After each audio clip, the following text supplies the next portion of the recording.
Hello. Today we're starting part 1 of our organic macromolecules lessons. This part is going to be on carbohydrates. As you see, there's 4 organic macromolecule groups, and what I have in parentheses after each group are the elemental makeup.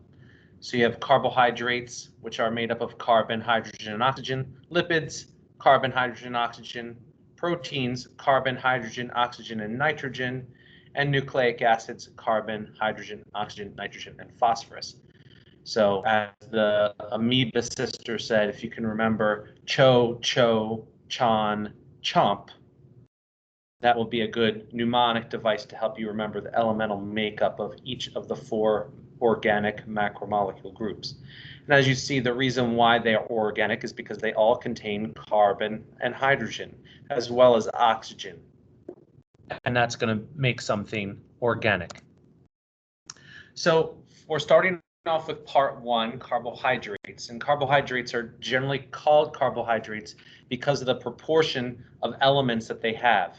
They have 1 part carbon to 1 part water, water being 2 parts hydrogen, 1 part oxygen. So a typical carbohydrate will be CH2O. So for example, glucose is going to be C6H12O6.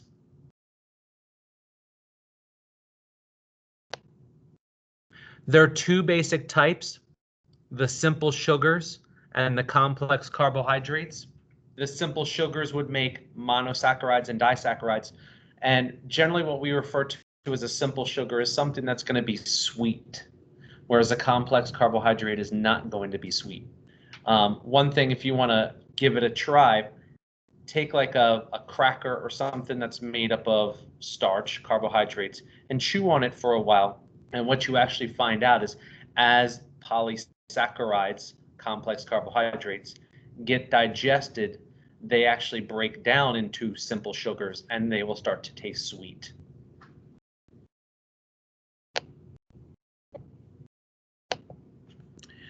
So we're going to talk about each of the different groups. The first are the monosaccharides. So the number 1 most important monosaccharide is glucose. Notice each of the monosaccharides is C6H12O6. So glucose, fructose, and galactose, they're all known as isomers. Isomers are things that have the same chemical formula but different shapes. So again, glucose is going to be the most important, and because the reason why it's the most important is it's found in all other disaccharides and polysaccharides, and it's the main source of energy in your body. Glucose is what you are going to is what is going to travel through your blood, is why it's called blood sugar. And it is the main source of energy. It's what your cells are going to use for energy for the most part. The other 2, fructose, is a natural sugar that's found in plants, and it's the sweetest natural sugar. So plants produce it many times to attract things like pollinators. So a lot of your fruits and things like that will also have fructose. Galactose is actually made by animals, specifically mammals, and it's found in lactose. Then you have the disaccharides, which include sucrose, maltose, and lactose. Notice again, each of these have at least 1 glucose. So maltose is made up of 2 glucoses. And maltose is what, when we break down starch, is basically what you taste as the sweet taste. It kind of has a sweet, sour taste. There are certain beverages that are malted beverages that are made from maltose. Then there's sucrose, is the top one. It contains fructose, which makes it sweet. It's the second sweetest sugar. It's like what you would add. It would probably be like what was on your table if you wanted to add sugar to your tea or your coffee or your cereal. That's what the sugar would probably be. Or if you were cooking and making cookies and things like that, you were probably going to be using sucrose. Then you would have lactose. Lactose is found in milk and dairy, and as that says there, all humans can digest lactose while you're nursing, but lose the ability after weaning, and we would call those people lactose intolerant. In fact, the ability to actually digest lactose as an adult or even as a child is something that is a relatively new adaptation in humans. Finally, you have the complex carbohydrates, and I'm going to break this down into two groups. You have the plant products and then animal products. So the first type of carbohydrate is called amylose, or we just call it starch or plant starch. And as you see there, it's a chain of glucoses, and it's usually made up of hundreds of glucoses. So it's a straight kind of like a zigzag sort of look to it, type of chain. And what plants use this for is they store their energy. So think plants, especially the ones that are around here, like the trees that are losing their leaves. Those leaves are going to be used for photosynthesis. And when they're doing photosynthesis, they're producing glucose. And they're able to use that glucose for energy, just like the way we use the glucose. But when a plant is not doing photosynthesis, meaning in the wintertime or when it's dark, it needs to have a source of energy. So what happens is when it's carrying out photosynthesis, it'll produce an excess amount of glucose, and it will store that glucose as starch. And there are some parts of the plant that actually are storage areas of starch. So there are plants like daffodils. If you've ever planted daffodils, they grow in bulbs. Onions are a bulb. Garlic is a bulb. And that garlic and onions and potatoes and things like that, they're all underground things that store starch. And basically, they're like the extra energy storage that then allows the plant to have an energy source as it goes on. Because what's going to happen is when the plant is ready to actually use energy, it's going to break off these glucose molecules and use them as they need them. And obviously also animals like to eat these plants as a source of food. So we get starch from potatoes and rice and beans and wheat and other things like that.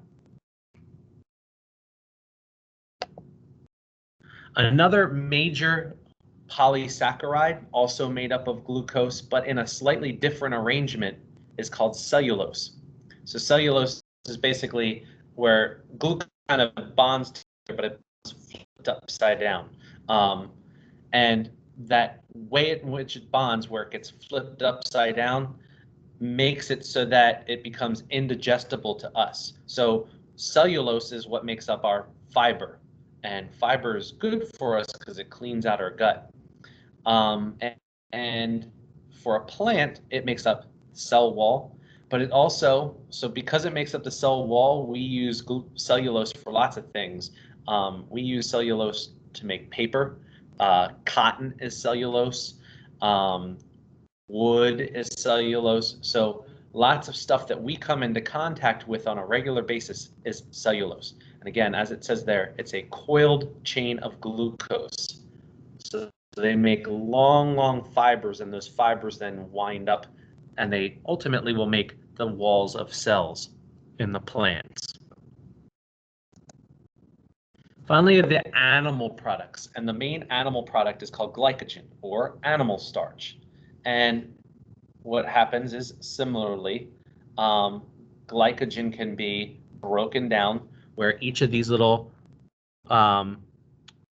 glucoses were going to be broken off at the edge. And the molecule, if I were to look at it in a zoomed out way, it would look like this, kind of like a spiral where lots of branches of glucose are going out. And that glycogen is going to be stored in your muscles.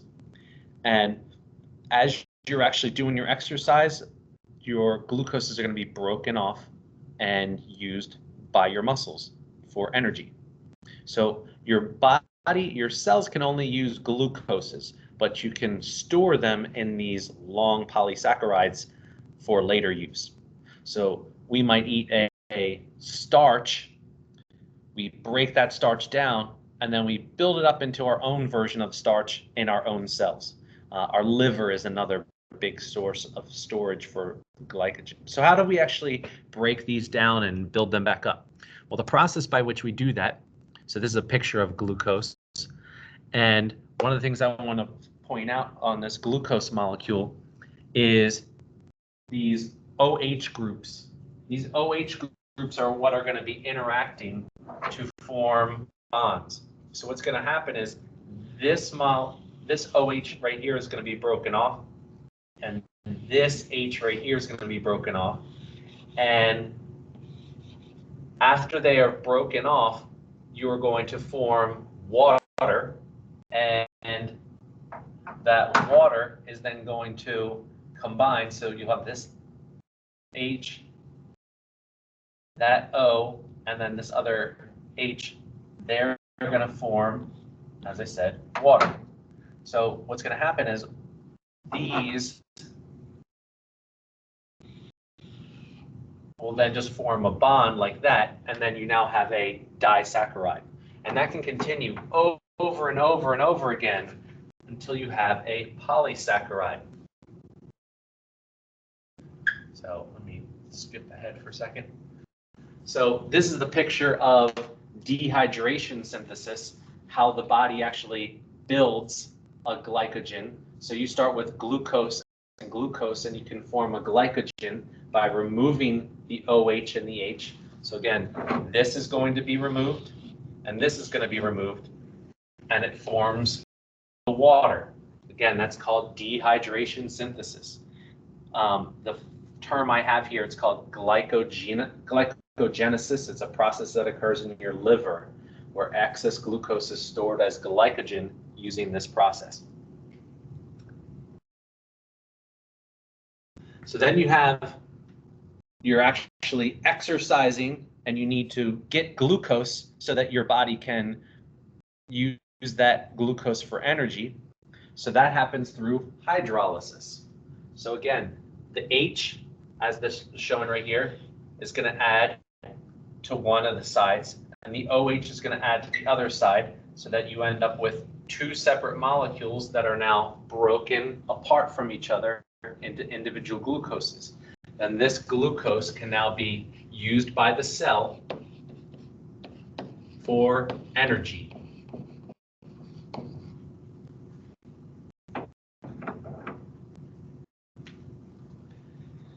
So that concludes part one about carbohydrates.